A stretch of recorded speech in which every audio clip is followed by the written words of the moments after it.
Hello everyone, and welcome. This is my first video, and I wanted to do a small introduction before we start. I'm Lai Fang, and I made this channel to understand human emotions and the complex nature that comes with them, what sets them off, what they feel like, and how to live with them. I think despite humans being born, well, human, they don't have a default understanding of what being human means. Luckily, they had a couple centuries to figure the basics, and I found that it's in the stories that humans share which strike with emotion that pulls at the heart's strings, which is why I've chosen to go on a journey of discovery. I will preference that I'm not an expert on emotions. This is as much of a learning experience for me as it will be for you. Nonetheless, for our first emotional analysis, I've decided to pick an oldie but a goodie. A game that when I first played it made me feel a way I will never forget. If you couldn't guess by the title, today's game is Before Your Eyes. The emotional depth of this game far surpassed my expectations. It tackles difficult but often common situations and feelings we're forced to face throughout our own lifetimes. From the awkward feeling of your parents arguing in the next room to the loss of a loved one, or believing that we have to accomplish some grand magnum opus in order for us to matter in this world. Before Your Eyes manages to tread the line between watching a story and interacting with it, as the life of Benjamin Bryan flashes before our eyes, pun intended. While the gameplay itself is simplistic in nature, it provides a rather unique flair to it. I and many who stumbled upon Before Your Eyes hadn't played a game quite like it, one that relies on your own ability to not blink and fear that we'll miss something. This alone caught my attention and made me deeply involved with the story as I began to think of my own past and familiar situations and I'm sure many of you experienced. My first playthrough was when I was young, roughly around the age of 18. It was a strange new game that popped up on my Steam's recommended. I thought to myself,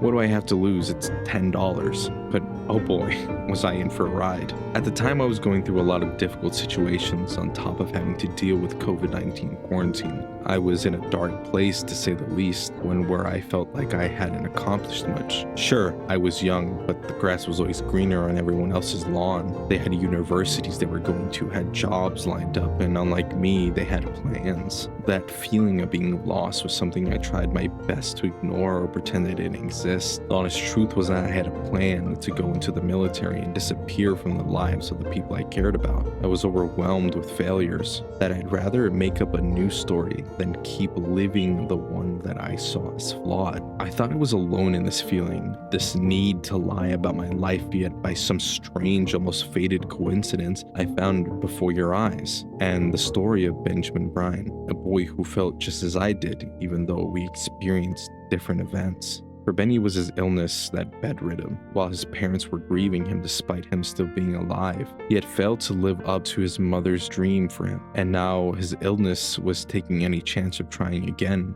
making his parents proud. He had faced traumatic events, hearing his parents argue, seeing his mother grieve her own father, and watching as coyotes gnawed at the kittens in his backyard. With all that, why not erase those memories and fill them with happier, less depressing ones that aren't so awful, ones you have full control over? Would you be okay with living that lie?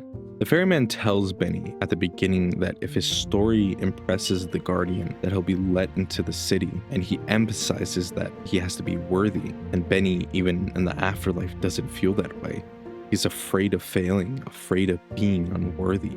The fisherman chose him out of all the souls in the sea. Can't let him down, can he? So Benny decides to leave out all the traumatic memories, but puts some new sad ones, even making some up that don't hurt as bad, such as him grieving the death of his mother through his masterful painting, just like the ferryman tries to sound more fancy by using a dictionary. Benny tries to make his life more grand and more interesting than what he believes it to be. For those who have played the game or have watched someone play it, you know Benny's life was more interesting than some cliche movie trope about sad painters.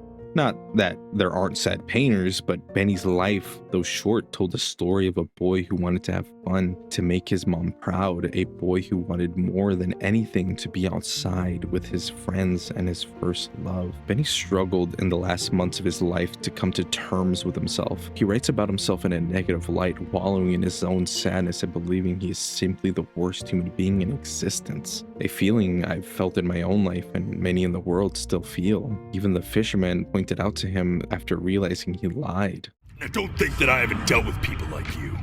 You're ashamed of something. Something so terrible, you're trying to blink right past it.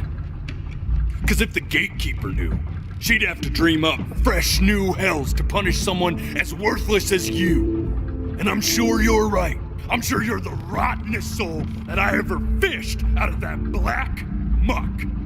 And I should have thrown you back and sanitized my paw as soon as I laid eyes on you. But it's too late for that. Now, this is a moment that got to me even now. This feeling of shame we all have essentially grown up with, something we are so afraid of others finding out, we do anything to keep it locked away. This belief that this would somehow make us unworthy of love or of even so much as a tiny bit of tolerance for us, like a Minecraft girlfriend you did cringy things with, or your first ooh woo to seem cute. Jokes aside, I have found this feeling constantly in human beings, this need to belong, to hide anything that would out us, this need to feel in some way, shape, or form worthy of something. Just look at how big social media is. While there are some who use it to share birthdays or memes, there's a large portion who use it for views, likes, and get worried when a post doesn't hit the mark. And just like Benny, they edit and put the best version of themselves, even though it might not be the case. They say don't meet your heroes. It often won't be as glamorous or as nice as it seems. It's easy to seem nice on camera, but it can be just as exhausting to keep it up all that time. In our darkest moments, we rarely have a hero to come in and save us from our own troubles. Oftentimes, we're forced to be our own heroes, but that doesn't mean that no one's there for us or that nobody cares. Just like many of us, Benny had someone come in and remind him that he is loved. You know, I never told you how much I loved your story. It's really so imaginative, and the person you wrote about is such an interesting and intense guy. My only issue was, well, I didn't like him very much. So, I wanted to read you something I wrote for you, which is about the Benny I've known for 11 years now. It's called The Great Life of Benjamin Brin. Benjamin Brin was born into an ordinary home, to an ordinary mother and father in a small town by the sea. His mother was a composer, or at least that's what she dreamed she'd be. So, when her own dreams didn't pan out, she began to dream for him. But then, when he was just 11 years old, he got sick and was forced to stay inside for an entire year. And in that year, he began to worry that he hadn't lived enough. So he made up a story of the great life he thought he wanted to live, which only made him forget the great life he already had, how he had filled a new home with light and joy and promise, how he met a girl, his neighbor, who felt all alone in the world and made her feel okay again, and how, even when he was sick, he still gave his parents hope, how he reminded them exactly who they were after they had almost forgotten. So when he knew he was going to go, he was okay, because he'd already lived a great life, a full life. And he was everything he needed to be, just as he was. This scene hit my heart like a truck as I watched Benny's mom read a story she wrote about her son, the only one she had. She comforted him with the memories Benny was so ready to get rid of, reminded him of all the joy, the hope, and the love that he was surrounded by. Benny felt he wasn't enough, but the truth was he was always enough. He didn't need to be some famous painter or pianist.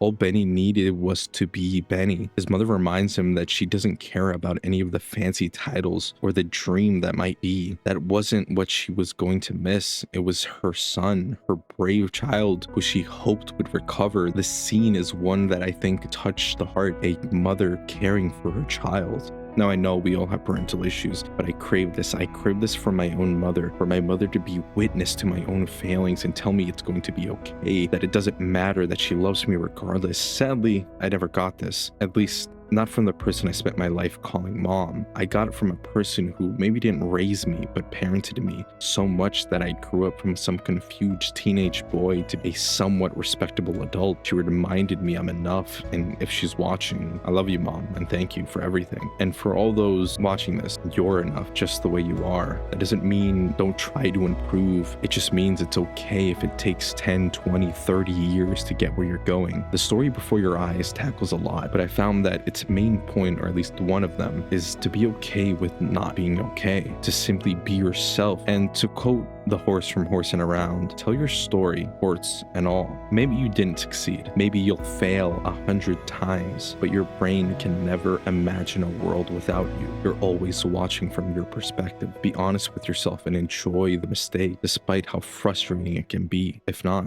you might blink and it'll pass before your eyes. Thank you for watching.